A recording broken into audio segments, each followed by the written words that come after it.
सनातन धर्म ज्ञान गंगा चैनल में आप सभी का स्वागत है। मेरे प्यारे कृष्ण भक्तों, आप सभी को जय श्री कृष्णा।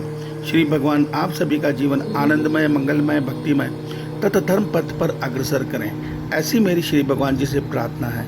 मेरे प्यारे कृष्ण भक्तों, सनातन धर्म ज्ञान गंगा चैनल के आज के वीडियो में हम लोग श्रीमद् भगवद गीता से अध्याय 4 के श्लोक 36 को सरल रूप में भगवान श्री कृष्ण जी की कृपा से समझने का प्रयास करेंगे।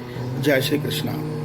मेरे प्यारे कृष्ण भक्तों, श्रीमद् भगवद गीता के अध्याय 4 के श्लोक 36 में भगवान श्री कृष्ण जी अर्जुन के माध्यम से ज्ञान की महिमा बताते हुए बता रहे हैं कि हे अर्जुन, यदि तू अन्य सब पापियों से भी अधिक पाप करने वाला है तो भी तू ज्ञान रूपी नौका द्वारा निसंदेह संपूर्ण पाप समुद्र को भली भांति तर जाएगा। मेरे प्यारे कृष्ण भक्तों, आज के श्लोक में भगवान एक सत्य बता रहे हैं कि संसार के प्राणी मात्र को ज्ञान प्राप्त करने का अधिकार है। भले ही वो संसार का सबसे बड़ा पापी हो, ऐसा मनुष्य भी आत्म साधना के मार्ग पर चलता हुआ ज्ञान को प्राप्त करने का अधिकारी है।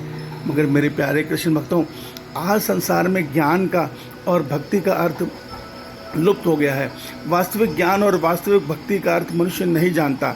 देखिए, ज्ञान गीता को पढ़ लेना, वेदों को जान लेना, समस्त शास्त्रों को जान लेना ज्ञान नहीं है। वो केवल ज्ञान का मार्ग है। हमने केवल मार्ग को जाना है। उस मार्ग पर चलकर जब हम उस मार्ग को सिद्ध कर लेते हैं तब हम वास्तविक ज्ञानी बनते हैं। और वो मार्ग ऐसे आरंभ होता है, भगवान कहते हैं सर्वप्रथम अपने मन के विवेक को जगाना पड़ता है। हमारा मन आज इस ज्ञान में फंसा है कि ये शरीर सच है, इसलिए हम सारे कर्म शरीर सुख के लिए करते हैं, अपने परिवार सुख के लिए करते हैं। इसी को मोह बोलते हैं। हम शरीर और परिवार के मोह में फंसे हैं। उसको खत्म करने के लिए सर्वप्रथम भगवान कहते हैं उसको कर्म योग रूपी तलवार से उस पर वार करना है, अर्थात हमें कर्म योगी बनना है। इससे मन का मोह धीरे धीरे खत्म होगा और मन संसार से विरक्त होगा।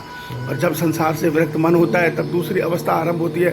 वो होती है आत्म साधना का मार्ग, जिसको सांख्य योग बोलते हैं। फिर साधक भीतर की आत्म साधना के द्वारा आत्मा का अनुभव करने का प्रयास करता है। जब वो अवस्था सिद्ध होती है तब हमें सच्चे ज्ञान की उपाधि मिलती है। तब मनुष्य भगवान कहते हैं ऐसा मनुष्य ही सच्चा ज्ञानी है जिसने अपनी आत्मा का साक्षात्कार कर लिया है। तो ये मार्ग सबके लिए खुला है, किसी विशेष व्यक्ति विशेष के लिए नहीं है। ये प्राणी मात्र के लिए है। मगर अपने विवेक को जगाकर हमें इस मार्ग पर चलना होगा, हमें इस मार्ग को सिद्ध करना होगा।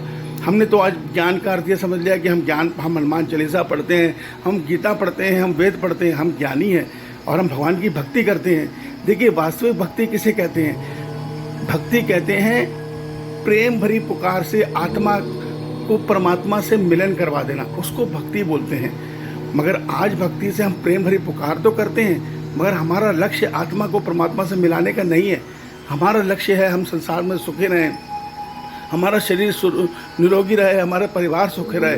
हमारी भक्ति का उद्देश्य ये है। तो इसको सच्ची भक्ति नहीं बोलते, इसको सकाम भक्ति बोलते हैं। तो पहले हमें अपनी भक्ति का लक्ष्य ईश्वर को मिलन का बनाना है और कर्मयोगी बन के जीवन जीना है और ज्ञान के मार्ग के लिए आत्म साधना का प्रयास आरंभ करना है। ये तीनों प्रयास से हम परमात्मा की भक्ति को पा सकते हैं, हम परमात्मा से मिलन कर सकते हैं, इस संसार के में अपने जीवात्मा का जन्म मरण चक्र तोड़ सकते हैं। आज इस रहस्य को हम नहीं जान पा रहे। यही रहस्य हमारे को इस जन्म मरण चक्र में फंसाए हुए है। मेरे प्यारे कृष्ण भक्तों, ईश्वर आप सबका कल्याण करें। जय श्री कृष्णा, जय श्री कृष्णा, जय श्री कृष्णा।